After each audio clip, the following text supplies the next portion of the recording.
going on YouTube? We back with another banger video, and today we're reacting to what if old gen villains fought new gen strongest heroes. No crazy intro today.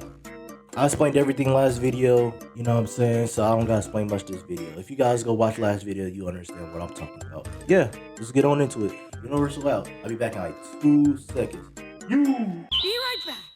Gen villains. Do the old generation villains stand any chance against our new gen characters? Well, to answer that, I picked the 7 strongest characters from the villain side and 7 from the new gen, and split them into 5 stages. And just like we did in our previous 2 videos, I'll start by revealing the first stage for both generations. And as the video goes on, I'll slowly keep adding more and more characters until we finally reach the end, where both generations will fight with their full strength. So for starters, we have Gojo from the new gen side and Meruem from the villain side. As soon as the battle begins, Gojo immediately activates his infinity. That means unless Meruem can somehow bypass it, he's got no real shot. So the big question is, can he actually get through Gojo's infinity? Now, Meruem's power is beyond question. His strength, speed, and durability are off the charts. And on top of that, he's a tactical genius, adapting, analyzing, and mastering his opponents in no time. But even with all that brilliance, Meruem lacks one crucial thing: any sort of spatial manipulation. Without it, infinity remains an impenetrable wall. And let's not forget Gojo's domain expansion, Unlimited Void. Once activated, it would completely overwhelm Meruem's mind, leaving him catatonic and unable to fight back. So while Meruem's raw power is monstrous, messed up when it was fighting what's his name? Dang. The old dude. I haven't watched Hunter x Hunter in so long. Forgive me, y'all. The old guy he was fighting though, it means nothing against someone he simply can't touch. Looks like the new generation takes the first win. But what if we added Aizen to the villain side next? Now, the moment Aizen steps onto the battlefield, his spiritual pressure is so overwhelming that Gojo feels it instantly, even through his infinity. And for those wondering how that's even possible, hear me out. Aizen's Reiatsu isn't just raw energy. It can literally crush a person's soul. It's a form of spiritual attack that bypasses ordinary physical defenses. That means Gojo's infinity, which protects him from physical and energy-based attacks, doesn't matter here. Aizen's Reiatsu operates on a spiritual, fundamental, and existential level. And then there's Aizen's trump card, Kyoka Suigetsu, an ability that completely distorts all of Gojo's senses. Sure, the 6 eyes allow Gojo to see through most illusions, but Kyoka Suigetsu is different. It doesn't just create visual illusions, it manipulates all 5 senses. Who y'all got going? Who y'all got winning in this video? The villains or the heroes? And even the perception of reality honestly, just because villains fight dirty, I got the villains. So in this fight, all Aizen needs to do is draw Gojo under Kyoka Suigetsu's hypnosis. Once that happens, Gojo can't tell what's real or where Aizen and Meruem truly are. With Gojo's infinity thrown off balance, his defenses begin to crumble, and from there, Meruem can strike him freely. Overwhelmed by illusions and relentless attacks from Meruem, Gojo unleashes his domain expansion, Unlimited Void. Yeah, it's enough to overwhelm Meruem, but Aizen is built different. With his mastery of high-level Kido, even space-time manipulation, Aizen could tear open a hole in the domain's barrier and dismantle everything inside, Gojo included. So this round goes to the villains. Now, before we move ahead, like and hype this video, subscribe to the channel, and let's keep going. Now it's time for stage 2, where we will add Tanjiro and Deku to the new gen side. Here, no, that's not fair. Hold on. Well, y'all think that's fair for him adding? Because Deku by himself can handle 2 main villains. If you know, you know. But Tanjiro, we haven't even seen him beat his villain yet. If you ain't read the manga, so I mean, I guess Meruem will be taking on Tanjiro and Deku, while Aizen once again faces Gojo. The Aizen versus Gojo battle plays out just as we discussed earlier, so let's shift our focus to Meruem versus Tanjiro and Deku. To be honest, Meruem is operating— I understand why he did that, because it's kind of like Gon and Killua a little bit. Don't quote me on that, but on a completely different level from these two. From the very start, Deku would unleash his full arsenal of quirks, but it wouldn't take long for Meruem to analyze his fighting style and adapt. His intelligence is simply that sharp. Even with all his power, Deku's stamina has limits, especially when using high percentages of all for one. Meruem's durability, on the other hand, is immense. He could easily endure Deku's strongest hits and keep coming. As for Tanjiro, his sword would struggle to even pierce Meruem's Nen-enhanced skin. Remember, even Netero's 1,000 strikes barely made Meruem feel more than a dull ache. And while Tanjiro's spirit and technique are incredible, at the end of the day, he's still human. His raw strength and durability just don't compare to someone like Meruem. So once again, this round clearly goes to the villain side. But we are not done yet, because now it's time for stage 3, where we are adding Saitama to the new gen side and Madara to the other. Okay. I'm really messing with this video. Hold on. I'm really messing with this video.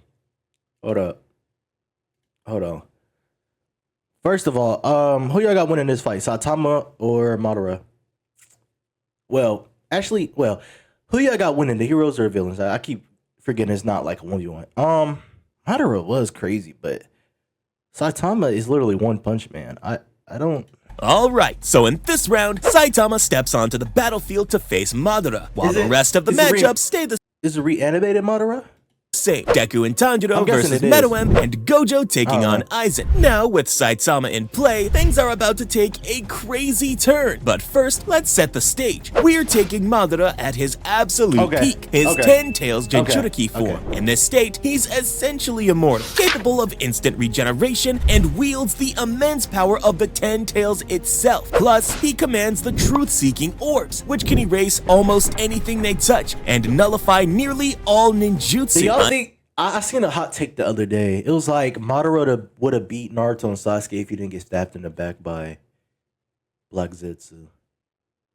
What y'all think? On top of that, he can trap opponents in an eternal dream through a powerful genjutsu. But honestly, all that means nothing against Saitama's feats. One serious punch from him would completely atomize Madara. Yeah, literally it would, because Guy Sensei almost killed Madara.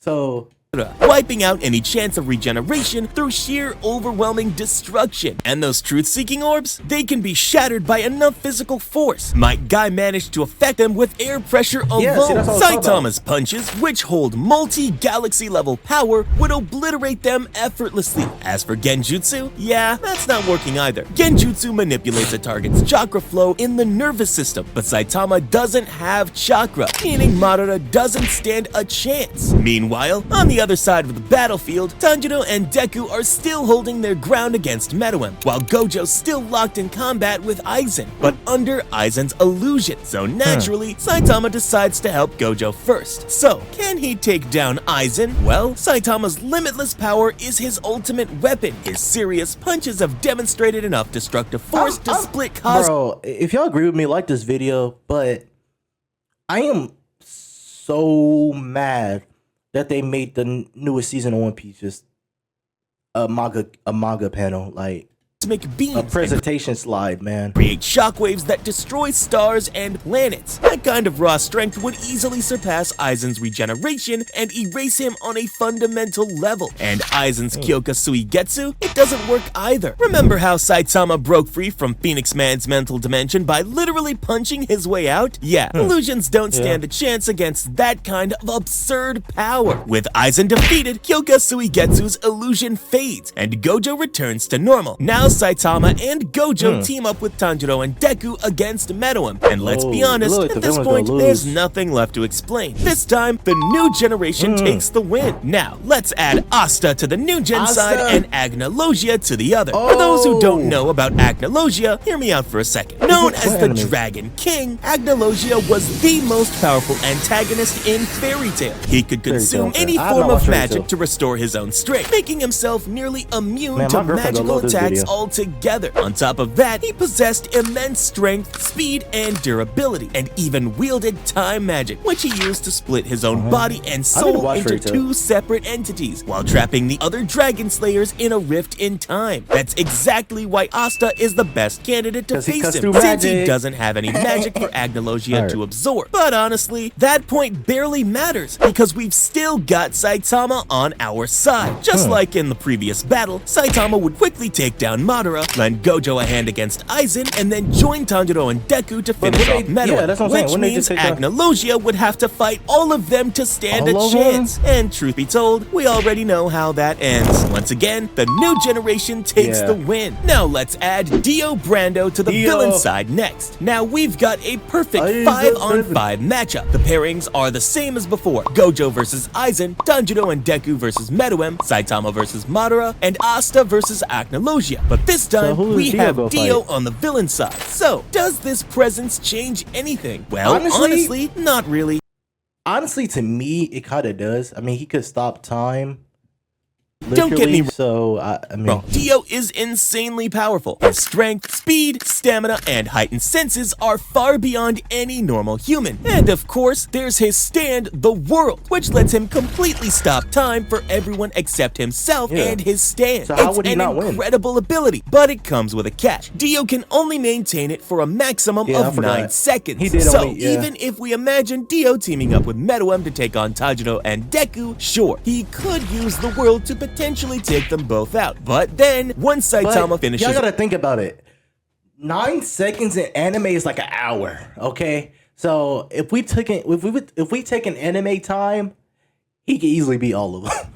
Off Madara, Dio and Meruem would have to face him. And let's be honest, none of that matters against Saitama. Even if Dio stops time, he still can't lay a single scratch on him. Time stop or not, it's pointless. So in the end, the result remains exactly the same as before. The new generation wins again. But let's raise the stakes even higher by activating Stage 4, where we're adding a 6th fighter to each side. Kaiju number 8 joins the new gen team, while Blackbeard steps...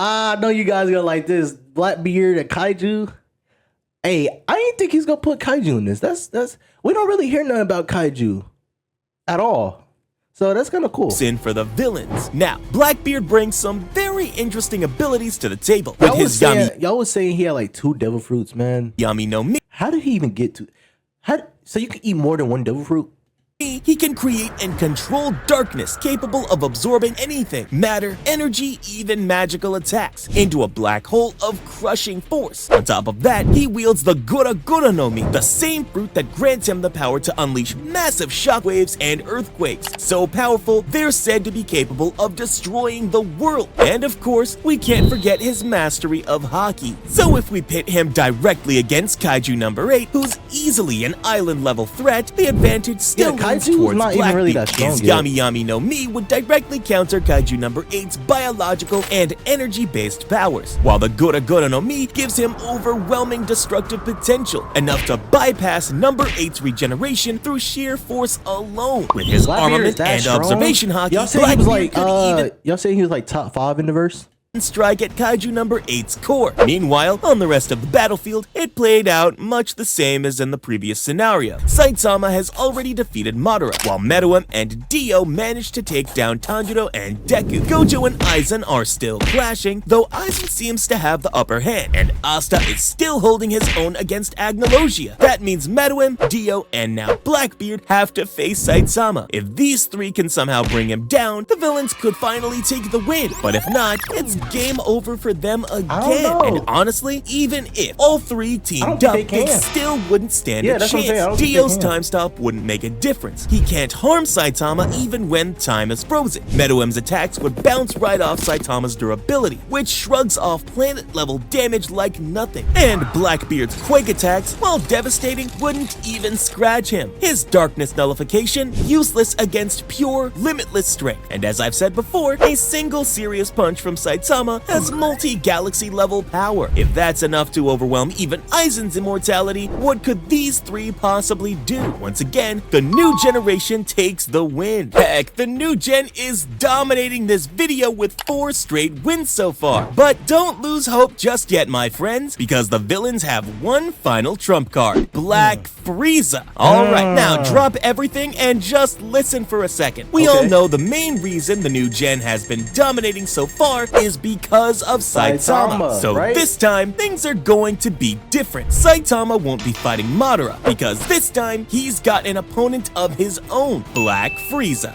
That means Madara is free to assist the other villains across the battlefield. But honestly, we don't even need to see that, because if Saitama loses this fight, the new gen is finished. And if he wins, well, the result will be the same as always. Now, for those who don't know just how terrifying Black Frieza really is, listen closely. In this form, Frieza reached a level of power so extreme that he one-shotted both True Ultra Instinct Goku and Ultra Ego Vegeta at the same time. Keep in mind, these are fighters whose base form clashes alone could shake and potentially destroy an entire universe. So, how would Saitama versus Black Frieza actually play out? Well, first off, Saitama's feats, while absolutely insane, top out at around multi-galaxy level. But Black Frieza's power was already threatening to destroy the entirety of Universe 7. His ability to casually knock out I get they had to get Frieza a power up. I get it, but like, how did he get that strong? I haven't read the manga, so I don't really know. But bro, he could take down Ultra Instinct Goku. How is that even possible? Tier beings like Goku and Vegeta with a single strike shows a level of precision and destructive control that even Saitama might not be able to endure physically. Then there's the matter of Frieza's Ki Blast. These are cosmic level energy attacks, something Saitama has far less experience dealing with compared to physical blows. And let's not forget speed. Frieza has consistently demonstrated faster than light movement even in his weaker forms. In his Black Frieza state, he's fast enough to completely blindside and instantly incapacitate Ultra Instinct Goku. How is that even possible? I don't understand how that's possible. How can he attack Ultra Instinct Goku when Ultra Instinct Goku doesn't he like? Can he see the future?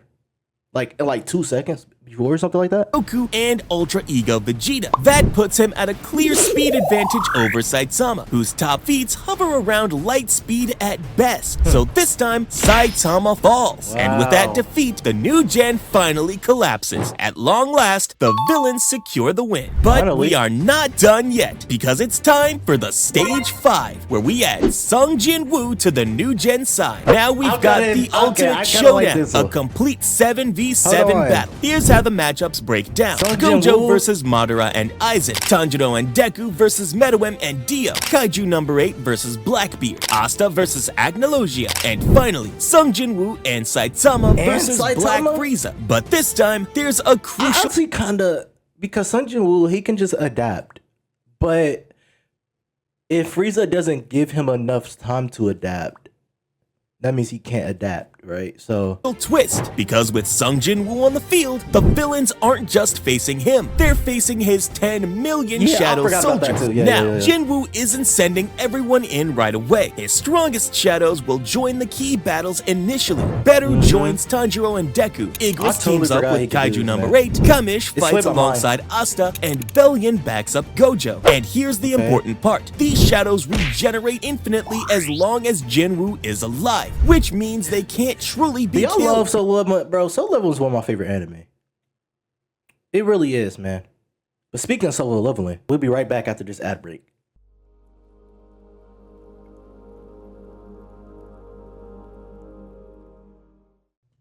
Thank you, W, for sponsoring this video.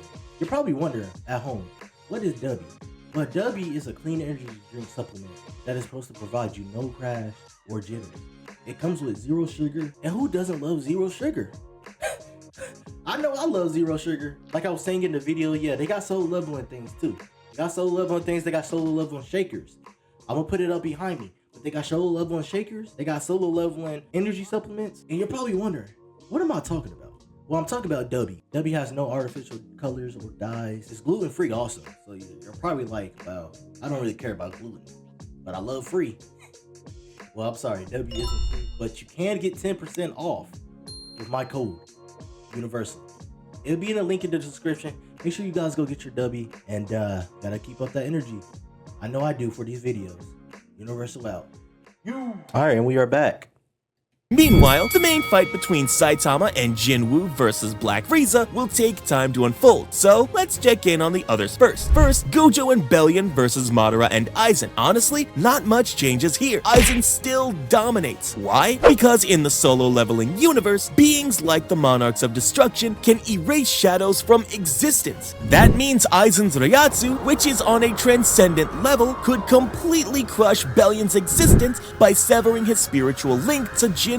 And since Kyoka Suigetsu manipulates perception at the spiritual level, it would easily work on Bellion too, making both him and Gojo completely disoriented and unable to even target the real Aizen or Madara. Result, Gojo and Bellion are defeated. On the other side, Meruem and Dio fall to Tanjiro, Deku, and Beru, mainly thanks to Beru. Neither Meruem nor Dio has any counter to Beru's insane regeneration and speed. Next, Tanjiro, Deku, and Beru move on to challenge Aizen and Madara. But let's be real, this isn't even a contest. Madara wipes out Tanjiro and Deku without breaking a sweat, and Aizen erases Beru from existence just like he did with Bellion. Meanwhile, Asta and Kamish take down Agnologia. Asta's anti-magic perfectly counters Agnologia's magic immunity, and Kamish's raw strength and regeneration completely overpower him. After that, Asta and Kamish regroup with Kaiju number 8 and Igris, while Madara and Aizen join forces with Blackbeard. Once again, the results are the same. Madara and Blackbeard overpower Asta and Kaiju number 8, while Aizen erases Igris and Kamish from existence. Now, after this, Blackbeard, Madara, and Aizen join Frieza to face Saitama and Sung Jinwoo. Seeing his strongest shadows completely erased, Jinwoo snaps, summoning his entire army to flood the battlefield. But it's no use. Aizen's spiritual pressure severs their connection once again, dismantling every last shadow. So the question is, can Saitama and Jinwoo defeat Black Frieza, Madara, Aizen, and Blackbeard all in their peak forms? At this point, Madara, Aizen, and Blackbeard gang up on Jinwoo just to stall him while Frieza goes head-to-head with Saitama. Once Saitama's down, Jinwoo's on his own. Sure, he could maybe take one or two of them down, but with both Aizen and Black Frieza still standing, there's just no surviving that. And with that, the old generation villains finally take I told y'all the villains fight dirty, man.